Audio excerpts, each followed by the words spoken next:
Om Namo Bhagavate Vasudevaya. Om Namo Bhagavate Vasudevaya.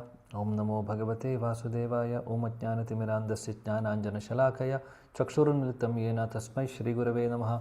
Shri Chaitanya Mano Bhishtam Sthapitam Yena Bhutale Swayam Rupa Kadamahyam Dadadi Swapadantigam Vandeham Shri Guru Shri Yuda Padakamalam Shri Gurun Vaishnavamscha Shri Rupam Sagar Jatam Sahagana Raghunathan Vidam Tam Sajivam Sadvaidam Sabadudam Parijana Sahitam Krishna Chaitanya Devam Shri Radha Krishna Padan Sahagana Lalita Shri Vishakamitamscha He Krishna Karuna Sindhu Dinabandho Jagatpade Gopesha Gopika Kanda Radha Kanda Namostude Tapta Kanjana Gaurangi Radhe Vrindavaneshwari Vrishabhanu Sude Devi Pranamami Haripriye Vancha Kalpatarubhyascha Kripa Sindhubhyevacha Patitanam Pavanebhyo Vaishnavebhyo Namo Namaha Namao Vishnupadaya Krishna Prashtaya Bhutale Srimade Bhakti Vedanta Swami Niti Namine Namaste Saraswati Deve Gauravani Pracharine Nirvishesha Shunyavadi Paschatya Deshatarini Jai Shri Krishna Chaitanya Prabhu Nityananda Shri Advaita Gadadhara Shri Vasadi Gaura Bhakta Vrinda Hare Krishna Krishna Krishna Hare Hare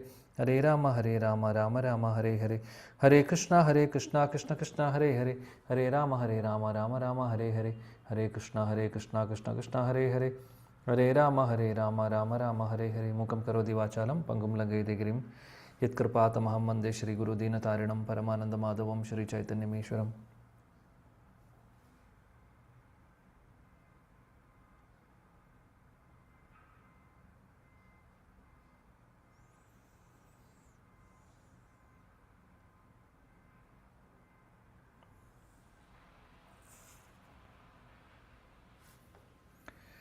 Hare Krishna, dear devotees, would like to welcome all of you for our study of Bhagavad Gita.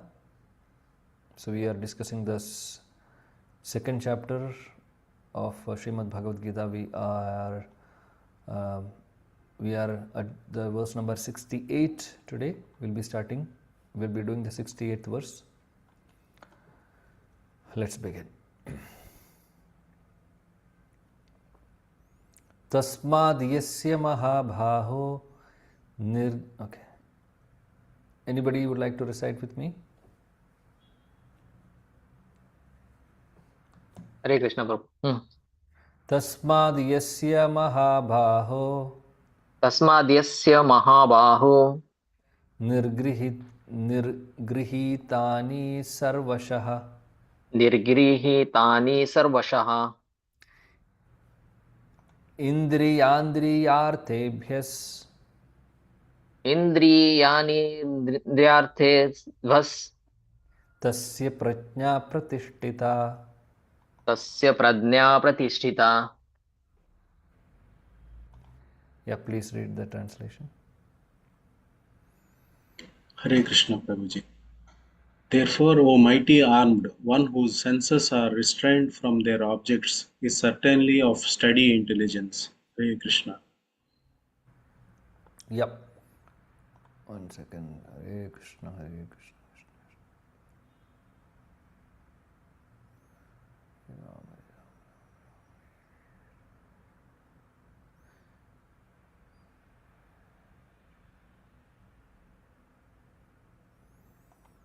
Okay, so here Krishna is saying that, just give me a second.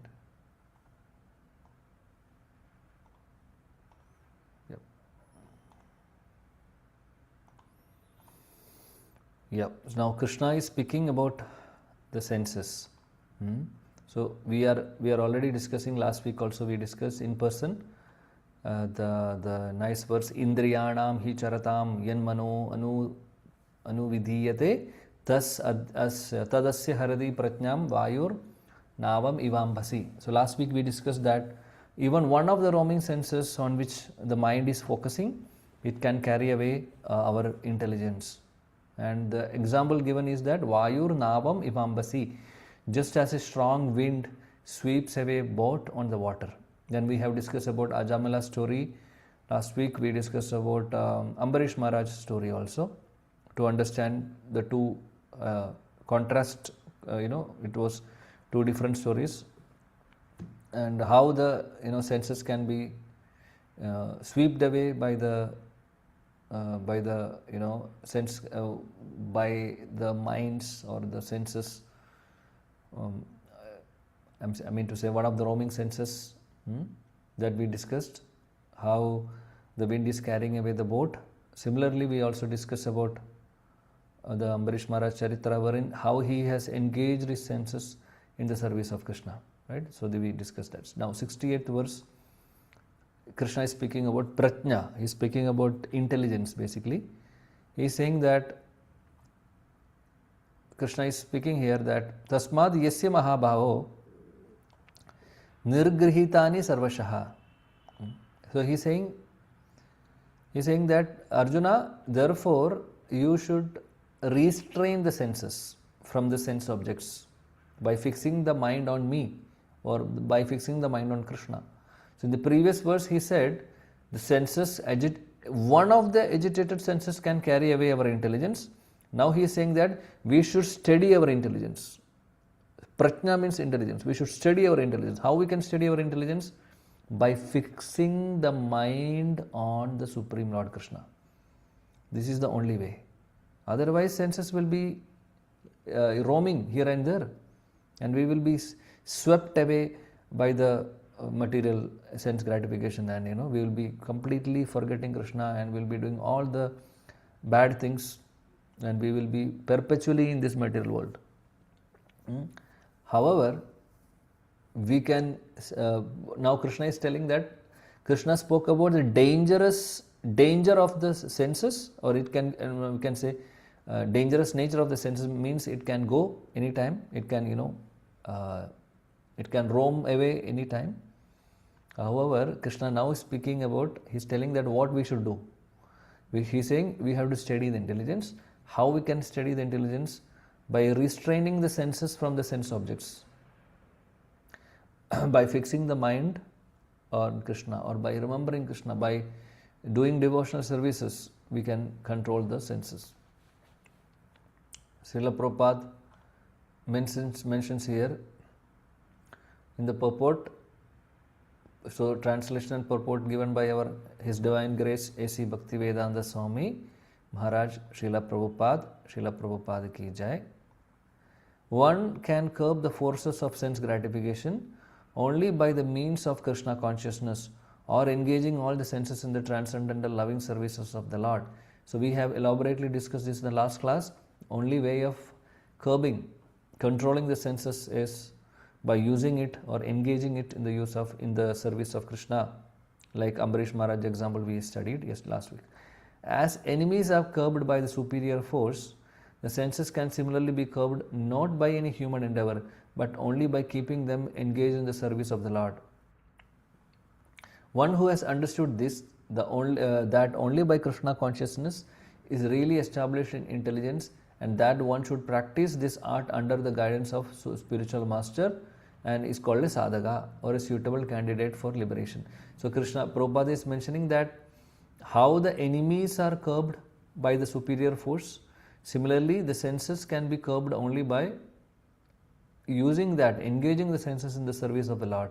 By any human endeavor, it is not possible. We cannot tie the senses. We cannot, tie with a rope or anything, right? It can be, when we use that in the service of Krishna, it can be curbed. It can be controlled. And one who has understood this by Krishna consciousness, one who can understand this only by Krishna consciousness this can be done, right? By practicing bhakti.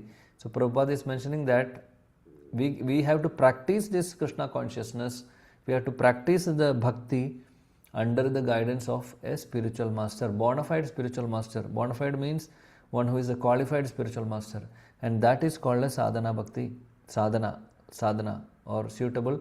Sadhaka. Sadhaka means the candidate who does sadhana is called as sadhaka, and that sadhaka is suitable for, or he is eligible to get liberation from this world, material world. So solution to control the senses is to engage our senses in the Krishna consciousness. And how to engage in Krishna consciousness is, it could be done only under the guidance of a bona fide spiritual master. So this is what Prabhupada says. Now, 69th verse. Yanisha sarvabhutanam.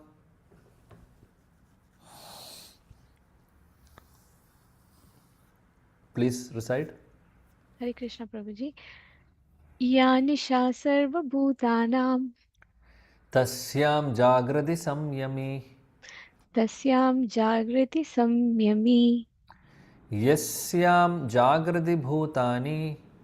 yasyam jagrati bhutani Sanisha pashyato mune. sanisha pashyatu mune. Hare Krishna. Please read the translation also. What is night for all beings is the time of awakening for the self-controlled, and the time of awakening for all beings is night for the introspective sage. Hare Krishna. So this is nice verse. Yanisha sarva bhutanam. So what is the night for all beings? Tasyam jagrati samyami is the time for awakening for the Sthita Prajna. We are talking about Sthita Prajna, or the one who is self-controlled. Yasyam jagrati bhutani, the time of awakening of all beings. Sanisha Pashyato Mune is the night for the introspective sage. Or again, introspective sage means Siddha Prajna basically. So basically, Krishna is saying that we can understand this sloka in a very easy manner. How is those who are Krishna conscious, they will sleep early at a particular time, fixed time, and they will get up early.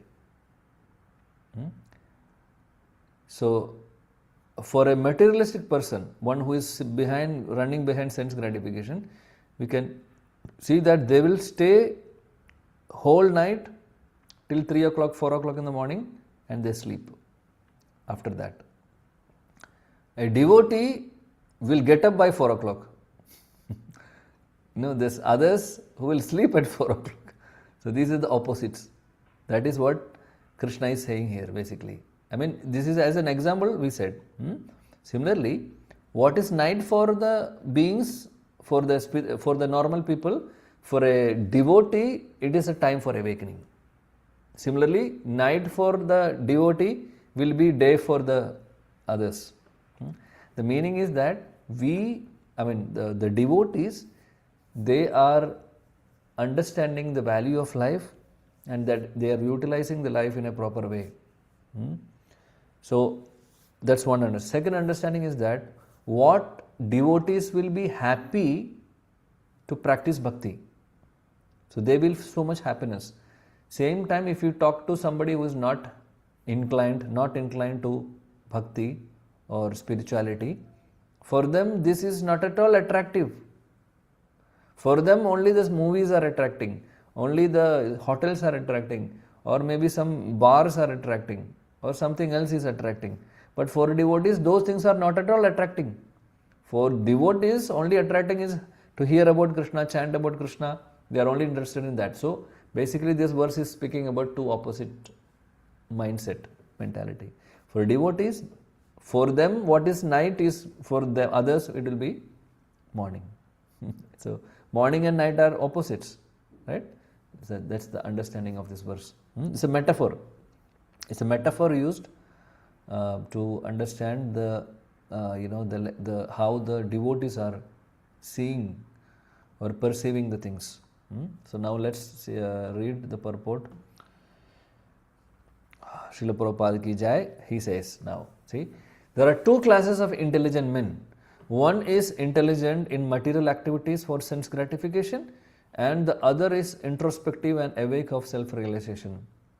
So intelligent in material activities for sense gratification means that category of people, that class of people, they are only concerned about how to gratify the senses, how to make money, how to enjoy senses, how to enjoy. So they are using their intelligence only for that. However, a sage or a devotee, here introspective sage means a devotee or Siddha Prajna, he will use the same intelligence to awake Krishna consciousness, to awake bhakti in our life. He will not use the intelligence for his sense gratification. This is the difference. So, the activities of introspective sage or Siddha Prajna or a devotee or thoughtful man are night for persons materially absorbed. So, this is the point. So, the devotees are interested in bhakti. Now, we are all sitting here for 1 hour, we are discussing Srimad Bhagavad Gita. So, this will not be acceptable or this will not be attractive to people who are completely materially absorbed. For them, this will be like a night. They will be sleeping. But for the devotees, will be interested. For them, it's the morning. It is morning, right? Similarly, materialistic persons remains asleep in such a night due to their ignorance. They are in ignorance. That's why. Now, the introspective sage remains alert in the night of the materialistic man. What is the meaning of it? Opposite of it. The materialistic man thinks that their morning is like enjoying the senses, and for the sage or for the devotee, it is like night, not interested at all. So like that. So sage feels transcendental pleasure, devotee feels transcendental pleasure in the gradual advancement of spiritual culture, whereas the man in materialistic activities, being asleep to self-realization, dreams of varieties of sense pleasure, feeling sometimes happy and sometimes distressed in his sleeping condition. So Srila Prabhupada is saying that the sage feels pleasure, transcendental pleasure. Transcendental means spiritual pleasure. Sage or devotee, they feel spiritual pleasure in the process of bhakti, in the advancement of spiritual culture. They will be happy in that. However, for a materialistic person, were the man in the materialistic activities, they are completely blind of knowledge. They are asleep of self-realization. They are asleep to self-realization. Self-realization means Atma Sakshatkar. What is the meaning of Atma Sakshatkar? Understanding who are we. What is our connection with the Supreme Lord. That is self-realization basically. Understanding who are we, understanding what is our duty. Our duty is to serve Krishna as a servant. So this is called a self-realization. And these materialistic people are asleep, means they don't know. They are completely ignorant. And they are in the dreams, but they are in the dreams of sense pleasure. Sense pleasure of this world, they are dreaming and they are indulging in that. And sometimes they are getting some sense pleasure, happiness from the sense gratification. Sometimes they are getting distressed in that condition, right? So all the sense gratification of this world, initially we may feel it is happy, but eventually it is going to be distress in our life. Any sense gratification if you take in this world, if you like to eat sweets, if you are eating a lot of sweets for long time, for 10 years or 5 years or 10 years, whatever, you will get diabetes or you will get some disease. So same happiness is now becoming a distress for us. So that is a condition of this material world. However, spiritual happiness are not like that. It is padam padam. In every padam, every step we will relish, and that will increase. Anandambudhi vardhanam, Mahaprabhu says. It is like every step it will increase. Ambudhi, it's like an ocean, it's increasing. So Prabhupada then says, introspective man is always indifferent to materialistic happiness and distress. So the devotees, or the sage or devotees, what we are discussing, the prajna, they are indifferent, means they are not at all interested in the material sense gratificatory happiness, or they are not at all bothered about distress also. Happiness comes, okay. Distress comes, okay. They are able to tolerate it. How Krishna said in the Bhagavad Gita beginning, Matra sparshastu kaunteya shidoshna sukha dukkada. Right? Tolerate the reversals, tolerate the happiness and distress, tolerate the heat and cold. That's the nature of a devotee. And he goes on with the self-realization activities undisturbed by material reactions. So devotees will be interested only for something related to spirituality, nothing else. They are undisturbed by whatever conditions, whatever things are happening, around. So like that. Okay, verse number 70. Apuryamanam achalam achala pratishtam. Someone please.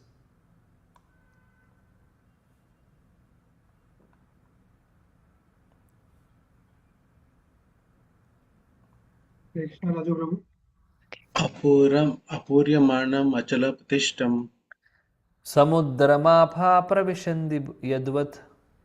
samudra apaha pravashit yadvat Tadvat kamayam pravishyanti sarve. tadvant kama yama pravishanti sarve Sashandimapnodi na kama kami. sashantim apnoti nakama kami. Yep. Hare Krishna. Please read the translation also. A person who is disturbed by the incessant flow of desires that enters like rivers into the ocean, which is ever being filled but is always still, can alone achieve peace, and not the man who strives to satisfy such desires. Hare Krishna. Thank you. So this is a very nice verse. Here Krishna is saying, Apuryamanam achala pratishtam. Achala means still. Samudram apan parvishandi yadvad. So Krishna is telling here that the ocean is always still, right? Have you seen ocean will never get agitated if the rivers are flowing into it? Means the level of water in the ocean remains still. No, we will not feel there is a difference. Ocean is not getting agitated. Ocean is always having its own nature, correct? So even how many rivers, 100 rivers, 1000 rivers, all the rivers are flowing into the ocean, entering into the ocean, ocean remains still, is not getting agitated. Similarly, Krishna says, Tadvat, Kama yam pravishyanti sarve. Similarly, Sa shantim apnoti na kama kami. Similarly, a Siddhaprajna, he remains always peaceful and undisturbed. Even though there will be incessant flow of desires, he will remain steady. And one who strives to satisfy such desires is not, here Krishna is saying, and man who strives to satisfy such, so basically Krishna is saying that the Siddha Prajna remains always peaceful and undisturbed by the incessant flow of the desires. But if somebody is trying to satisfy such desires, they are not Siddha Prajnas. They are not steady. They will not be having steady intelligence and mind. So basically, in one line we can say, a Siddha Prajna is unagitated by the desires. How many ever desires comes, he will not be agitated. So what is the meaning of it? The meaning is that desires will be always there. Even if you are a devotee, even if you are a non-devotee, even if you are a sannyasi, even if you are somebody great, desires will be there. However, how we act on the desire, that will depend upon the personality. If we are acting on the desire, acting means we are doing something to satisfy that desire, then we will be going wrong if it is a material desire or sense gratification. However, if we are ignoring those desires and keeping our mind still, as it is mentioned here, like the ocean is still, so many rivers are flowing in, but ocean is still. Means desires are coming in, but we are not getting agitated. That's the state. That's the state of a Siddha Prajna. Means he will not act on it. So this is the point. Even once you become one, even if you take initiation, or even if you're 10 years in the spiritual Krishna consciousness, 100 years in Krishna consciousness, 1,000 years in Krishna consciousness, 10,000 years in Krishna consciousness, desires can come. As long as we are in this material world, desire would come, or something will be there to tempt us in this world. But devotees will never give in to that temptations. Devotees will never get agitated by their desires. So this is what we should do. This is the practice. So we cannot stop the desires. It may come, let it come, but redirect it. We can do so many things. Like if you are having a desire to hear something, music, let us hear Hare Krishna Kirtan nicely. If you desire to eat food, okay, let us eat prasadam. Nicely you go make something nice and offer it to Krishna and have it. So we can redirect also our desires. So that's the nature of a devotee. He is never agitated. So Prabhupada mentions in the purport, let's read. Although the vast ocean is always filled with water, it is always, especially during the rainy season, being filled with much more water. But the ocean remains the same, steady. It is not agitated, nor does it cross beyond the limit of its brink. Right? Have you seen, even if it is continuous rain, ocean remains still the same. It is not crossing the border also, unless there is any tsunami, by the way, or whatever. Otherwise, it will be steady only. Similarly, your Prabhupada is saying that is also true for a person who is fixed in Krishna consciousness or a devotee. As long as one has this material body, demands of the body for sense gratification will continue. See, this is the point we discussed. As long as we have a material body, the demands, the desires for sense gratification will be coming to us. However, the devotee, is not disturbed by such desires because of his fullness. Devotee is happy. He is full. Means he is full with the thoughts and remembrance of Krishna. He is completely, attached in Krishna consciousness, attached to Krishna. For him, all these desires will not affect, will not agitate. Krishna conscious man is not in need of anything because the Lord fulfills all his material necessities. Therefore, he is like ocean, always full in himself.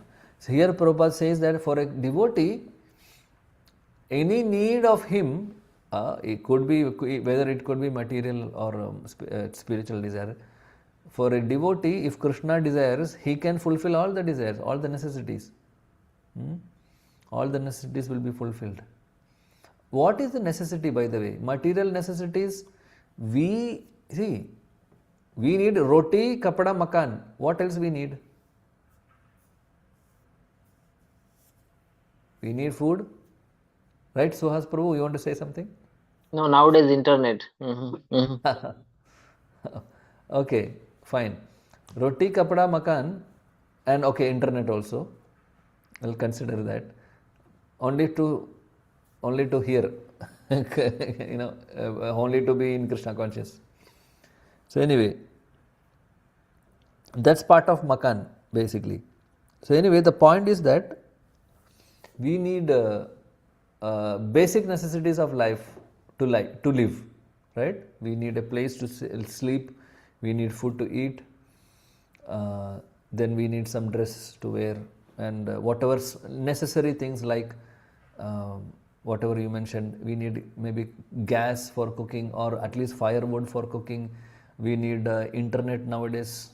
We need maybe phone also, because it can be used for many purposes. So there are basic things we need, but we don't want anything extra. I mean, if you analyze our life, we have so many things which are actually not required. Even the number of dresses we have, even the number of shoes, even the number of chappals, even the number of anything of in our life, if you see, really if you see, analyze it, you may find that it is not required. Even the utensils in the kitchen, spoons, number of plates. So we will be having more. So the thing is that we are accumulating many things, and we are not able to get rid of it. Even the dress also, sometimes it will be torn, it will be faded, but still we are hesitant to throw it.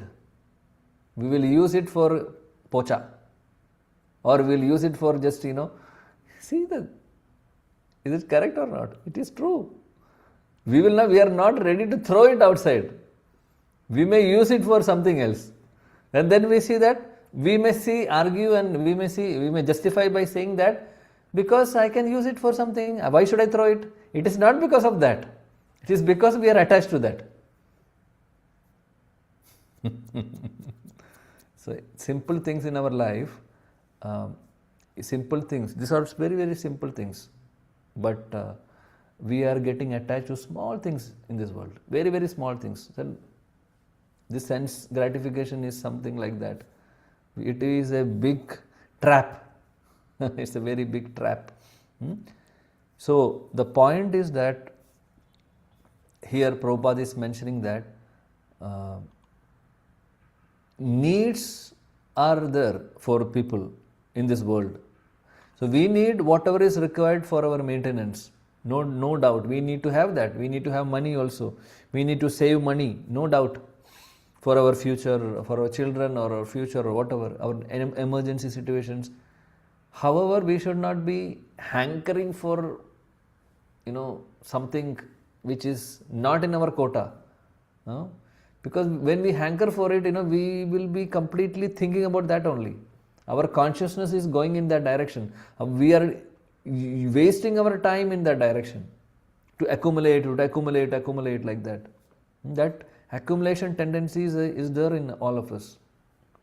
Prabhupada gives an example in Upadeshamrita, Atyahara Prayasascha, that verse, wherein he says, imagine a sack of rice, if it is in the street, torn, something, just fell down from a lorry, from a van, somehow in the street. They did not realize it went away, it gone. But the full 30 kg sack is there, lying down in the street. Little bit it is torn, and some little bit, rice has already come out, and some birds came in and they started eating. So what will happen? Birds, they will, after eating, when they are full, they will maybe bring their family members and friends also. They will bring, everybody will have some nice prasadam, bhoga there. They will have food, and after they are full, they will fly away. That's all for them. They are not bothered about the sack. However, if a person is saying like that, if a man is saying that, he will be watching that sack for some time. Is there any honor for it? So 5 minutes he is watching. Nobody is claiming it. So if nobody is claiming, let it be mine. Let us take a rickshaw and take this sack of rice to my home. So this is the tendency, human tendency. The thing is that it's not that we don't have rice at our home, but that is the tendency we have. So we are never satisfied with the material things. However, we don't need it also. We need some things. So the thing is that whatever Krishna is giving to us as per our quota, let us be happy with that. Let us work for it also. It's not that we should be becoming lazy and I will not work. Whatever Krishna brings me, I will take it. So I will not go to office, I will not work. Not like that. Let us not be fools. We should do our duty in the perfect way. And whatever money we are getting, be happy with that. And if we are getting increment, be happy. If we are getting promotion, be happy. For that, no need to do 3 jobs, to get some more money, or to make money from in a shortcut way, putting in the stock market or putting and taking lottery ticket, and we are anxious. Oh, whether I will get lottery this time, or big ticket, or whatever ticket, or whether my stock will be falling down or increasing. So our consciousness is going in that direction. By the way, Baba, we are forgetting Krishna. So what is the purpose of life then? So be happy with. We should not be greedy for the money. Whatever is going to come in our life, it will come. We don't have to take lottery ticket. If we are destined to get money, it will come to us in a proper way. No need to take lottery. Simple way, simple thing. If we are going to get money, if we are destined to get money, Krishna will bring it in some other way, in a proper way, authentic way. So the point is that we don't have time to waste. We don't have, we are having good opportunity, but if you are wasting it, then it's who is losing? We are losing. We are the losers. So material necessities we should take care, minimum necessities, but we should not go beyond the minimum necessities. So otherwise we will never be happy, dear devotees. We will never be happy in this world. We will be always anxious about something. Then how we can remember Krishna in that anxiety? Not possible at all. Not at all possible. Then we have to take birth again. It's not that I can go behind sense gratification and also I can practice bhakti. So it's like it's two different directions basically. So we have to somehow draw a line and then focus our life and do our duty properly and live a good life keeping Krishna in the center. This is what we all should do. Now Prabhupada says further, desires may come to him like waters of rivers that flow into the ocean, but he is steady in activities. He is not even slightly disturbed by the desires for sense gratification. We were talking about a devotee or Siddha Prajna, right? So desires will come, but not at all agitated by the desire. They will ignore those desires. They will not act on it.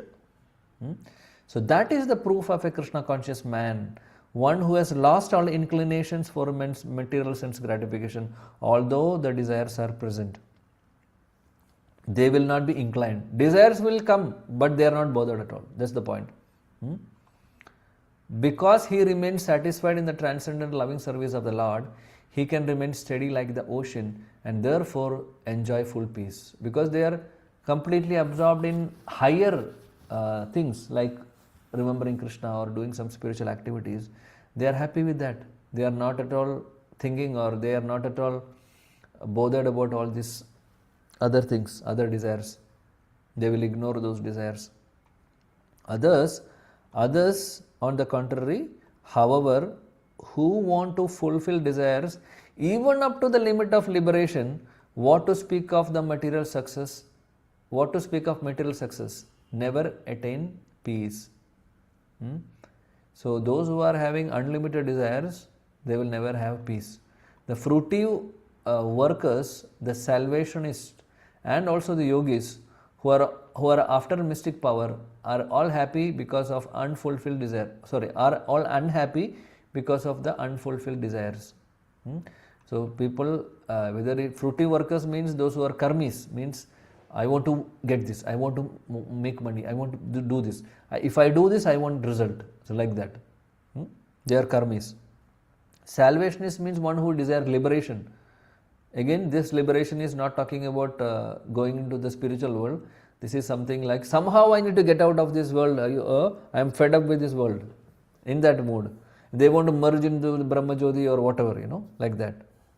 And yogis, some mystic powers, they are behind the mystic power. They want some material mystic powers. And if they are not getting it, they will be unhappy.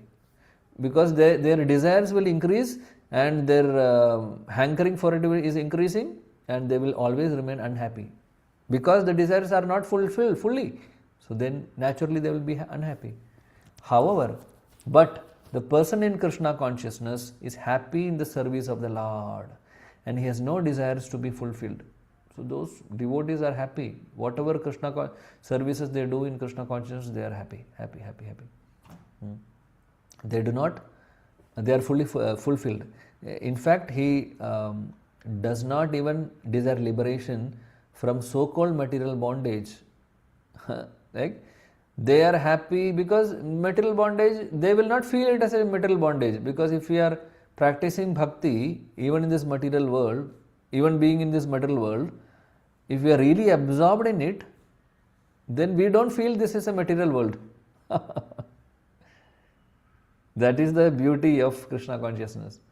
And they don't even desire for liberation, because they say, wherever I am, I don't have any problem. I want to serve Krishna. I want to serve. I want to do some service to Krishna. That even in this material world or the spiritual world or in the hell or in wherever it is, no problem for me. That's the mood of a devotee. The devotees of Krishna have no material desires, and therefore they are in perfect peace. So material desires will disturb our peace. So if we have more material desires, we will be more agitated. However, if we have less material desire, we are less agitated. We will have some peace of mind. So what we say peace of mind is basically these desires. Because why there is no peace of mind?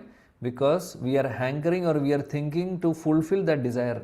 Somehow I need to fulfill this desire. That will make us distressed when our mind is not peaceful.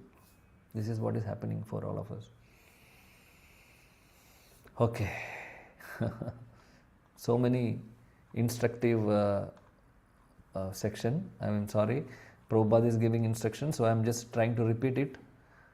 Please don't think that I am a sadhu or a sage. No. We are all in the same boat. We are all the part of the problem. However, we have a solution given by our Krishna and our acharyas. So we have to just follow that solution. That's all, which will make us happy in this world and in the other world, everywhere, wherever we go, wherever we are. Okay, so I will stop here. We will take some questions if we have something. Hare Krishna, Krishna Krishna, Hare Hare, Hare Ram, Ram Ram, Hare Hare. We have 2 more verses in this chapter. The purports are little longer, that's why we will not be able to finish maybe. So we will continue in the next class and complete the chapter. Okay, if Krishna willing. Srila Prabhupada ki jai, Srimad Bhagavad Gita ki jai.